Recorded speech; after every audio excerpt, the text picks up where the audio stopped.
व्यर्थ है, तुम्हारा ज्ञान व्यर्थ है, तुम्हारा सत्कर्म व्यर्थ है।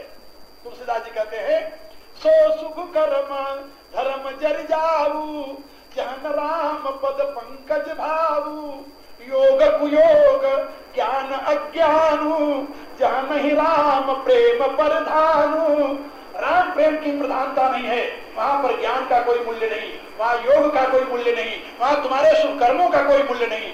यदि भगवत समर्पण दृष्टि से तुम्हारा जीवन है तो तुम भगवान को सबसे अधिक प्रिय हो। इन सब ते मोहि प्रिय निज दासा, यही गति मोरी न दूसरी आशा। ये दास की व्याख्या है। जो पूर्ण रूप से भगवान को समर्पित हो गया है, जो भगवान का होकर के ही जी रहा है, वही भगवान को सबसे अधिक प्रिय है। इसलिए आप मनुष्य शरीर को सार्थक बनाना चाहते हैं तो मर्यादा पुरुषोत्तम भगवान राम के प्रतिष्ठित आदर्शों का अपने जीवन में प्रतिष्ठित करते हुए, अपने जीवन में उतारते हुए, उनके बताए हुए सद्धर्म मार्ग का अवलंबन लें। इससे आपका कल्याण होगा और आपके साथ आप अनेकों के कल्याण में सहयोगी सिद्ध होंगे। इन्हीं शब्दों के साथ आज का विषय ही विश्राम पाता है। 10 बज गया है। अब आप लोग प्रार्थना करें, कल फिर मिलेंगे। पूर्णमुदच्यते पूर्णस्य पूर्णमादाय पूर्णमेवावशिष्यते। ओम शांति शांति शांति। वाष्पवारि परिपूर्णलोचनं मारुतिं राक्षसान्तकं। श्रीराम जय जय राम। मेरी प्रियात्माओं, करुणा निधान भगवान की करुणा आप सभी के लिए सदैव कल्याणकारिणी हो, यह मेरी आंतरिक शुभकामना।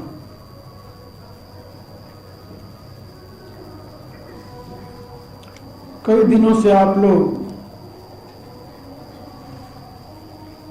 मर्यादा पुरुषोत्तम भगवान राम के पावन गुणानुवाद को श्रवण कर रहे हैं।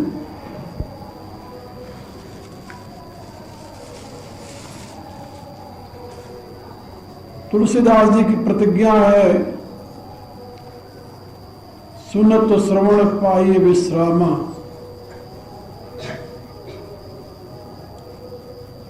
श्रवण काल तक ही सही, इससे आप लोगों को अवश्य ही शांति की अनुभूति होती होगी। दुनिया में कोई ऐसा वैभव नहीं है जिसके बदले में मनुष्य एक क्षण की भी शांति खरीद सके। लेकिन भगवान का पावन चरित्र ऐसा है जो मनुष्य को सतत शांति प्रदान करता है। इसलिए केवल मानव ही नहीं,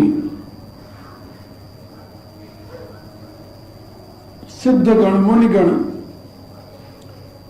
ऋषिगण भी, देवगण भी परमात्मा के पावन चरित्र का श्रवण मनन और चिंतन करते हैं। तुलसीदास जी ने तो यहां तक लिखा है कि ब्रह्मलोक मुनि कथा कहाँ ही। ब्रह्मलोक में भी रहने वाले जीव परमात्मा की पावन गाथा को श्रवण करके आनंद का अनुभव करते हैं। तो मृतलोक के निवासियों की तो बात ही क्या है।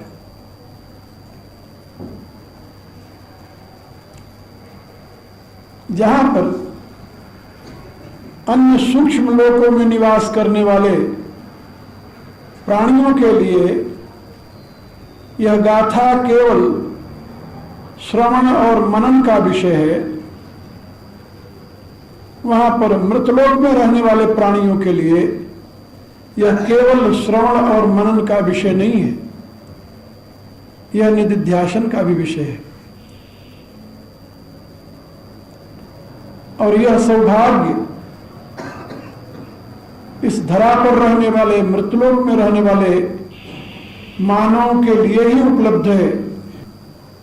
इसलिए इस मानव शरीर की विशिष्टता को देख करके देवगण भी इसे प्राप्त करने की अभिप्सा रखते हैं।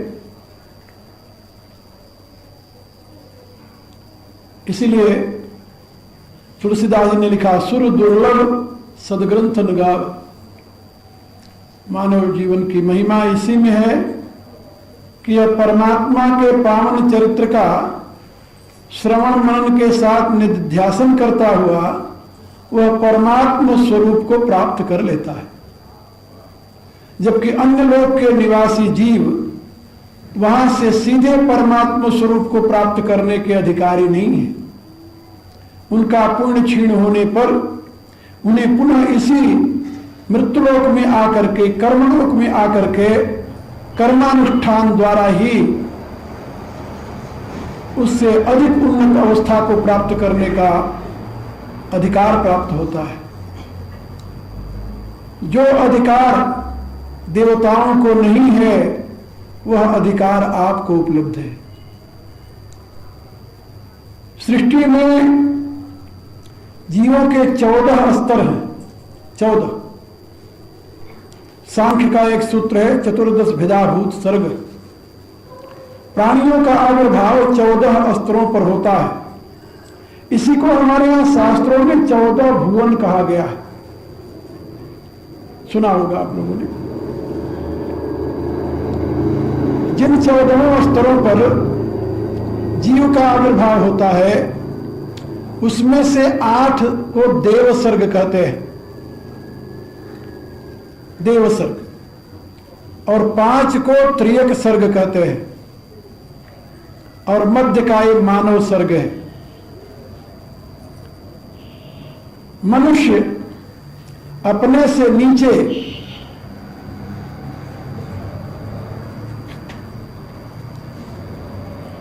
जो 5 सर्ग के प्राणी हैं उनको देखता है, जानता है, लेकिन जो उससे सूक्ष्म सर्ग में 8 सर्ग के प्राणी हैं उनको देख नहीं पाता, जान नहीं पाता। साधना के द्वारा अपने चित्त को शुद्ध करके उनको जान सकता है। हमारे यहां उपनिषदों में ये बात समझाई गई है।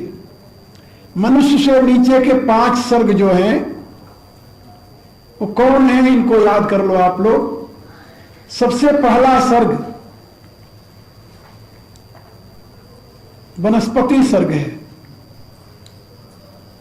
यानी पौधे, वृक्ष, वनस्पति आदि। ये जीव का सर्ग है, इसमें जीवन तत्व है। जीव अपने कर्मानुसार वृक्ष योनि में भी जन्म लेता है। आप लोगों ने श्रीमद् भागवत में कथा सुनी होगी भगवान के बाल्यकाल की, जब उन्होंने 2 वृक्षों का उद्धार किया था जिसको यमलार्जुन कहते हैं। श्रीमद् भागवत में यमलार्जुन की कथा बड़ी प्रसिद्ध है। इसका अभिप्राय जीव अपने कर्मानुसार वृक्ष योनि में भी जन्म लेता है, वह पहली योनि है। उसके बाद में फिर कृमि योनि आती है, वो दूसरी योनि, दूसरा सर्ग है। वृक्ष के बाद उसका स्थान क्यों है? आपने देखा होगा वृक्ष में फल लगता है, फल थोड़ी देर तक रह जाए, अधिक पक जाए या सड़ जाए तो उसमें कीड़े पड़ जाते हैं। यह दूसरा स्तर है जीवन का। और तीसरा स्तर है वो कृमि योनि से आगे सरीसृप योनि, रेंगने वाले जो ऐसे चलते हैं। और चौथा स्तर है पक्षी योनि, ये चौथा है। और 5वां स्तर है पशु योनि। तो पशु, पक्षी, सरीसृप, कृमि और वृक्ष, ये 5 योनियां आपसे नीचे की है। इनको कहते हैं दार्शनिक भाषा में आसुरी योनि, जिसके लिए गीता के 16वें अध्याय में भगवान ने बताया आसुरी योनि मापन्ना मूढ़ा जन्मनि जन्मनि। और इनको वेद में क्या कहा गया है? असूर्या नाम ते लोका अंधे न तमसा वृता तांस्ते प्रेत्या विगच्छन्ति एके चात्मनोजना। ये अंधे न तमसा वृता, ये अंधकार में योनि है और इसी का नाम है नरक। नरक किसे कहते जानते हो? जहां पर न अर्क, अर्क माने होता है प्रकाश, आप लोगों ने सुना होगा अर्क माने प्रकाश, सूर्य का भी एक नाम है अर्क माने प्रकाश। और न अर्क, जहां पर प्रकाश नहीं है, घोर अंधकार है, वो नरक है। और उस नरक को इस निम्न योनियों का यानी स्वरूप बताया गया है। और इन योनियों को प्राप्त करता है कौन? यही मनुष्य। अनेकों बार मनुष्यता से पतित होकर के इन नीचे की योनियों में जाकर जन्म ले लेता है, पुनः वहां से उत्थित होकर मनुष्यता तक आता है। इसके ये प्रवाह चलते ही रहते हैं। जैसे तुलसीदास जी ने बताया, आकर 4,84,000 जोनि भ्रमत यह जीव अविनाशी, फिरत सदा माया कर प्रेरा, काल कर्म स्वभाव गुण घेरा। तो काल कर्म स्वभाव और गुण, इन चारों के घेरे में आकर के ये जीव अनेकों बार मनुष्य बनता है, अनेकों बार पतित होकर के नीचे की योनियों में चला जाता है। ये 5 जो सर्ग हैं नीचे के, इनको ही नरक और इनको त्रियक सर्ग कहते हैं, असुर सर्ग कहते हैं। आदि नामों से इनका वेद में वर्णन है, उपनिषदों में वर्णन है। तो क्या असुर योनि मनुष्यों में नहीं होती? कहां होती? मनुष्यों में कैसे असुर योनि होती है? इसका भी आप लोग युक्ति युक्त तर्क युक्त समाधान समझ लें, फिर आगे हम बढ़ें। ये जो पाशविक संस्कार हैं, जब किसी मनुष्य शरीर में प्रबल हो जाते हैं तो उस मनुष्य को भी असुर कहा जाता है। यही पाशविक संस्कार, यही पाशविक संस्कार जब किसी मनुष्य में प्रबल हो जाते हैं तो उस मनुष्य की संज्ञा हो जाती है असुर। हालांकि असुर माने प्रकाश रहित, ऐसा अर्थ किया गया है। लेकिन ऐसी स्थिति में जब पाशविक प्रवृत्तियां मनुष्य जीवन में प्रबल हो जाएं तो उसके लिए भी असुर शब्द का ही प्रयोग होता है। पशु के लक्षण आप देखे होंगे, वह 2 प्रकार के क्रियाओं से अधिक और तीसरी क्रिया कोई नहीं जानता। एक तो उदर पूर्ति, दूसरे संतान उत्पत्ति। रुचि से तीसरी कोई क्रिया नहीं करता। यदि तीसरी क्रिया में आप उसको प्रवृत्त करते हो तो वह आपकी महिमा है, वह मनुष्य की महिमा है कि चाहे वो ऊंट के ऊपर काठी बनाकर उसके ऊपर वो बोझ लाद दे, चाहे घोड़े के पीठ पर काठी बनाकर उसके ऊपर सवार होने लगे, चाहे हाथी के ऊपर हौदा बनाकर उसके ऊपर बर्छा लेकर सवार हो जाए। ये मनुष्य की करामात है, ये मनुष्य की बुद्धि की करामात है। लेकिन पशु का ये सहज स्वभाव नहीं है, उसकी सहज प्रवृत्ति नहीं है। उसकी सहज प्रवृत्ति में केवल 2 ही क्रियाएं हैं, आहार यानी उदर और विषय। इसलिए सूरदास जी ने लिखा ना, भरी भरी उदर विषय को धावो जैसे सूकर ग्रामी, मोशम कौन पतित खलकामी, हरिजन छोड़ी हरि विमुखन की निस्दिन करत गुलामी, भरी भरी उदर विषय को धावो जैसे सूकर ग्रामी। ये जो प्रवृत्ति है ये पशु की सहज प्रवृत्ति है। और यदि यही प्रवृत्ति मनुष्य में आ जाए कि वो केवल तुलसीदास जी के शब्दों में शिष्णो दर्पण सुरपुर त्रास न, केवल शिश्न और उदर, जिसको कहते हैं विषय और पेट, इसी में अपने आप को सीमित कर ले, या दूसरे शब्दों में कहूं तो पेट और परिवार, इसी में अपने आप को सीमित कर ले, तो उसकी संज्ञा भी असुर ही कही जाएगी। वो देव नहीं बन सकता, वो मनुष्य भी नहीं बन सकता। इसलिए ये असुर संज्ञा जो है, ये उसी पशुता का जीवन में आधिक्य होने के नाते, प्राबल्य होने के नाते, प्रमुखता होने के नाते मनुष्य को दे दी जाती है। अब 8 सर्ग मनुष्य से ऊपर के हैं, वो शुरू होते हैं ब्रह्मलोक से। ब्रह्मा भी सृष्टि का एक प्राणी है, ब्रह्मा भी सृष्टि का एक प्राणी है। इसीलिए अनेकों ब्रह्मा, अनेकों विष्णु, अनेकों शिव, हमारे यहां दार्शनिक भाषा में उनको नित्य जीव कहा जाता है। नित्य जीव सृष्टि के आदि में उत्पन्न होते हैं और अंत तक वो रहते हैं, इसलिए वो नित्य जीव कहे जाते। वो कभी बंधन में नहीं आते, उनका कभी बंधन नहीं होता, लेकिन है उनकी जीव संज्ञा, वो भी आविर्भूत होते हैं और एक दिन उनका भी लय हो जाता है। तो ब्रह्मा के लोक में जो रहने वाले प्राणी हैं, ब्रह्मलोक के प्राणी, वो ब्रह्मा के साथ परमात्मा में लीन होते हैं जब ब्रह्मलीन होता है, ब्रह्मालीन होते हैं तब। इसलिए उस लोक में रहने वाले प्राणियों को क्रम मुक्ति प्राप्त होती है।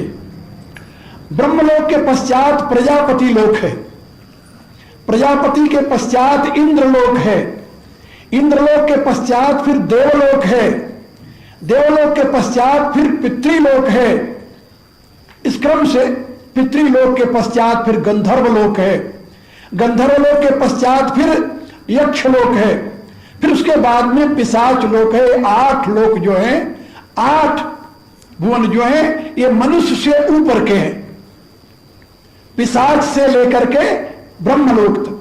सांख्य दर्शन में इसकी बड़ी लंबी चौड़ी विवेचना की गई है और पुराणों में भी इसका व्याख्यान किया गया है। तो 8 स्वर्ग ऊपर के हैं, 5 स्वर्ग नीचे के हैं और मध्य का प्राणी मनुष्य है। लेकिन आपकी विशिष्टता यह है कि वो उन स्वर्गों में रहने वाले जो प्राणी हैं, वो यदि चाहे कि अपने जीवन में वो ब्रह्म को जान करके ब्रह्मभूत हो जाएं, तो उनका ऐसा सौभाग्य नहीं है। आपसे नीचे वाले प्राणियों के पास तो सुविधा ही नहीं है, सुविधा नहीं है, इसलिए वो कभी ब्रह्मभूत हो सके या हो सकेंगे इसकी कल्पना ही व्यर्थ है। आपसे ऊपर लोग रहने वाले जो 8 स्वर्गों में प्राणी हैं, उनके पास भी वह व्यवस्था नहीं है जिसके द्वारा वे अपने जीवन काल से डायरेक्ट परमात्मा में, डायरेक्ट ब्रह्म में लीन हो जाए। यह सौभाग्य केवल आपको प्राप्त है, आप माने मनुष्य। इसलिए इसको सुर दुर्लभ कहा गया है। देवताओं के लिए जो दुर्लभ है वो मनुष्य के लिए सुलभ है, क्योंकि मनुष्य परमात्मा के पावन चरित्र का श्रवण करके, मनन करके, निध्यासन करके परमात्मा स्वरूप को प्राप्त कर लेता है। यह उसकी विशिष्टता है। गीता में भगवान ने इस बात को अनेक प्रकार से समझाया है। बहो ज्ञान तपसा पूता मद भाव मागता, ऐसा भी कहा है उन्होंने। इदम ज्ञानम उपाश्रित्य मम सा धर्म मागता, ऐसा भी भगवान ने समझाया है। ददामि बुद्धि योगम तम एन मामुपयांति ते, ऐसा भी भगवान ने कहा है। अनेकों प्रकार से इस रहस्य का उद्घाटन भगवान ने गीता में किया। और रामचरितमानस में भी मनुष्य के जीवन की महत्ता का वर्णन करते हुए गोस्वामी जी ने भगवान श्री राम के मुख से कहलाया है, साधन धाम मोक्ष कर द्वारा, पाए न जो परलोक सवारा, सो परत्र दुख पावे सिर धुन पछताए, काले कर्म ईश्वर मिथ्या दोष लगा। इसलिए आपको जो सौभाग्य मिला है उस सौभाग्य का आप सदुपयोग करें। कैसे कर सकते हैं? भगवान श्री राम के पावन जीवन का अनुकरण करके। भगवान श्री राम का पावन जीवन कैसा है? कहा जिसका आप अनुकरण कर सकते हैं। भगवान के यहां एक बहुत बड़ी मान्यता है, उसको आप समझिए। एक बार एक सज्जन ने प्रश्न किया कि परमात्मा धर्म की प्रतिष्ठा के लिए संसार में अवतरित हुआ राम रूप में। बिल्कुल ठीक, हमारी यही मान्यता है। और एक रूप में नहीं, वो 4 रूप में अवतरित हुए, अंशन सहित सुचारू भाई।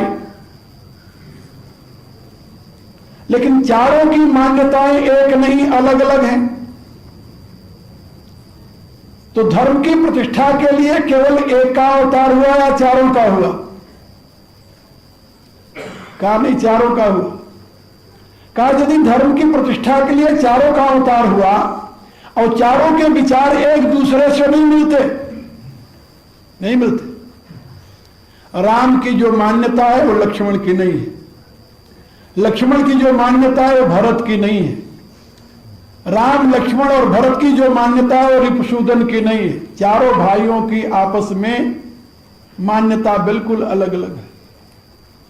जब उनकी मान्यता अलग है तो अलग अलग मान्यता रखने वाले धर्म की, समान धर्म की प्रतिष्ठा के लिए अवतरित हुए हों, यह संभव कैसे हो सकता है? आपको भी यह प्रश्न आएगा। जिस बात को राम मानते हैं लक्ष्मण नहीं मानते। राम की मान्यता क्या है? राम कहते हैं लक्ष्मण, दुनिया में सबसे बड़ा धर्म जो है वो है पिता की आज्ञा का पालन करना। इससे बड़ा राम की दृष्टि में कोई धर्म नहीं है। पितु आयसु सब धर्म कटिका। धर्म की टीका माने समस्त धर्मों का शिरमोर, तिलक है वो। क्या? पिता की आज्ञा। पितु आयसु सब धर्म का टीका ये राम मानते हैं और इसी का उपदेश देते हैं। जब लक्ष्मण राम के साथ बन जाने के लिए प्रार्थना करते हुए सामने खड़े हुए तो राम ने क्या कहा उनसे?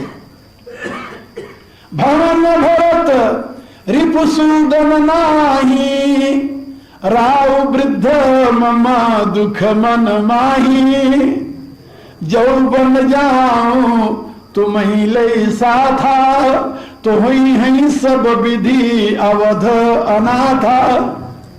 इसलिए रहु करऊ सब कर परितोषु, न तरुतात हुई है बड़ दोषु। यदि तुम्हारी पिता के प्रति ऐसी धारणा नहीं है तो राजपुत्र होने के नाते प्रजा के प्रति तो तुम्हारा कुछ कर्तव्य है। यदि हम चले गए और तुम भी चले गए और भरत रिपुसूदन यहाँ है नहीं, पिता अस्वस्थ है, तो राज्य में यदि कोई आपत्ति आ गई तो जिम्मेदार कौन होगा? और तुम जानते हो, जासुराज प्रिय प्रजा दुखारी, सो नृप अवसी नरक अधिकारी। और जिसके राज्य में प्यारी प्रजा दुखी होती है वह राजा अवश्य ही नरक का अधिकारी होता है। हम जानते हैं कि तुम राजा नहीं हो, इसलिए तुम्हारी जिम्मेदारी नहीं है।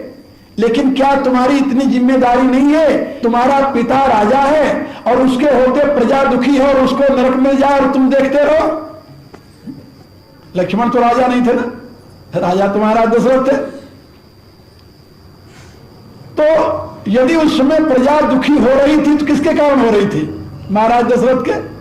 नरक का भागी कौन होगा? महाराज दशरथ। लेकिन तुम पुत्र होने के नाते, पुत्र हो ना, पुत्र माने पूनाम नरकस्य त्रायते, जो अपने पिता को नरक से बचा ले उसे पुत्र कहते हैं।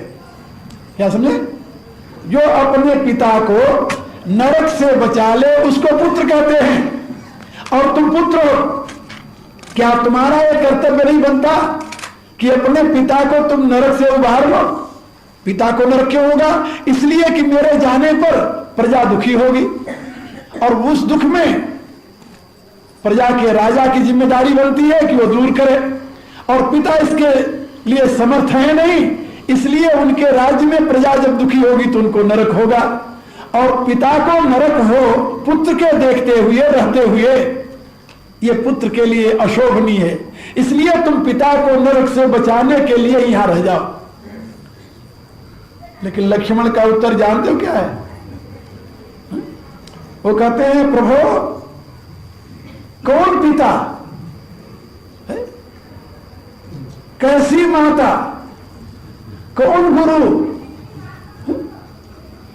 गुरु पितु मातु न जानू कारू। दोनों हाथ उठा, मैं इनको जानता ही नहीं।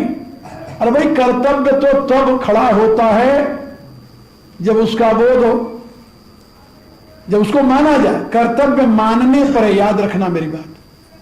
कर्तव्य जो है ना वो स्वीकृति का है, अस्वीकृति में कर्तव्य नहीं रह जाता। इसलिए हमारे यहां एक संप्रदाय ने जगत को ही अस्वीकार कर दिया कि जगत है ही नहीं, ये केवल भ्रांति मात्र है।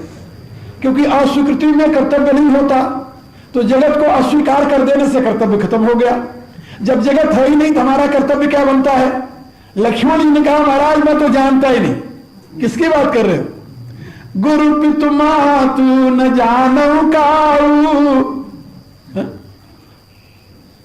कहा कहूं स्वभाव नाथ बतियाऊ। मैं असत्य नहीं बोलता, मैं स्वभाव से सहज भाव से कह रहा हूं।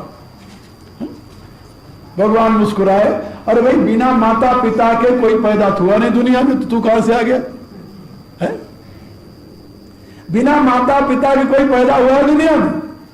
नहीं हुआ तो आखिर तुम्हारा कोई माता पिता तो होगा। वो कहते होगा लेकिन मैं जानता नहीं। होगा माता पिता लेकिन मैं जानता नहीं। जब जानता नहीं तो मेरी जिम्मेदारी कैसे हो सकती है? अरे कहा तो कुछ तो जानता होगा कि तुम्हारा माता पिता कौन है। कहा जानता हूं, इतना तो जानता हूं, क्योंकि जिसको मैं मां कहता था उस मां ने मुझे समझाया है। क्या समझाया है? कि तात तुम्हारी मातु वेदेही पिता राम सब भांति सनेही। उसने मुझे बताया, उस दिन से मैंने निश्चय कर लिया कि मोरे सबई एक तुम स्वामी। मेरे माता भी आप हैं, मेरे पिता भी आप हैं, दीन बंधु पुर अंतर्यामी। आप अंतर की जानते हैं, मैं आपसे छल नहीं करता, झूठ नहीं बोलता, अंतर की बात जानते हैं। जो अंतर की जानता है उससे दगा नहीं किया जा सकता। बाहर भीतर यामी ज्ञान हु गिरा के स्वामी। यहां की दुरेगी बात मुंह की और ही की। प्रभु तो सर्वज्ञ हैं, प्रभु जानते हैं मेरे अंतर में क्या है। इतना कहकर के लक्ष्मण चरणों में गिर गए।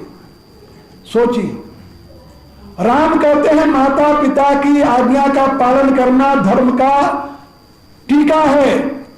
लक्ष्मण कहते हैं माता पिता को जानते ही नहीं। झगड़ा ही खत्म हो गया। अब देखिए दोनों की मान्यता एक नहीं है। अब तीसरे भाई देखिए भरत, जिस बाप की बात मानकर राम वन को गए, जिस मां की बात मानकर राम वन को गए, जब भरत ननिहाल से आते हैं तो वही मां कहती है तात बात में सकल समारी भई मंथरा सहाय बिचारी। काम तो बहुत बड़ा बिगड़ रहा था लेकिन मैंने संवार लिया। अकेले नहीं, पुरस्कार की भाजन तो मंथरा है। उसने सारी बात संभाली समय पर। और अब कछुक काज विधि बीच बिगाड़ू भूपति सुरपति पुर पगुधारू। थोड़ा सा काम बीच में विधाता ने बिगाड़ दिया। बनाया मैंने और बिगाड़ा विधाता ने। सामान्य मनुष्य की ऐसे ही वृत्ति होती है। बन गया तो मैंने बड़ी मेहनत की थी जी, अरे थोड़ी मेहनत की इसके लिए। और यदि बिगड़ गया, मैं तो अपनी तरफ से पूरा जोर लगाया, भगवान को ही मंजूर नहीं था तो मैं क्या करता। यानी ऐसा लगता है कि विधाता किसकी बहुत पुरानी दुश्मनी चली आ रही है। बनाता है, विधाता बिगाड़ देता है। मनुष्य की वृत्ति, और इसी वृत्ति का भाजन बनी है कैकेयी। भरत से कह रही है कि थोड़ा सा विधाता ने बिगाड़ दिया। कहा क्या बिगाड़ा? जरा उसकी वाक्य कुशलता देखिए। भूपति सुरपति पुरपगुधारऊ। भूपति जो थे वो अपने दोस्त सुरपति के घर चले गए। कहीं दूसरी जगह नहीं गए हैं। सुरपति के यहां तो पहले भी जाया करते थे। तुलसीदास जी लिखते हैं, आगे होई जही सुरपति लेही अर्ध सिंहासन आसन देही। संबर के संग्राम में इंद्र की सहायता करने तो गए थे महाराज दशरथ, जिसकी कथा कल मैंने बताई थी, जिसके बदले में कैकेयी को वरदान मिला था। तो इंद्र तो उनके मित्र थे, इंद्रलोक तक उनका आना जाना था। तो पिता तुम्हारे अपने मित्र के घर चले गए। कहा इसमें बिगड़ा क्या? यदि मित्र के घर गए तो बिगड़ने वाली तो कोई बात नहीं है। कहा नहीं, अब वैसे नहीं गए हो। वैसे नहीं गए, वैसे जाते तो रथ से जाते, लाव लश्कर के साथ जाते, लेकिन वो तो भूपति सुरपति पुर पगुधारऊ।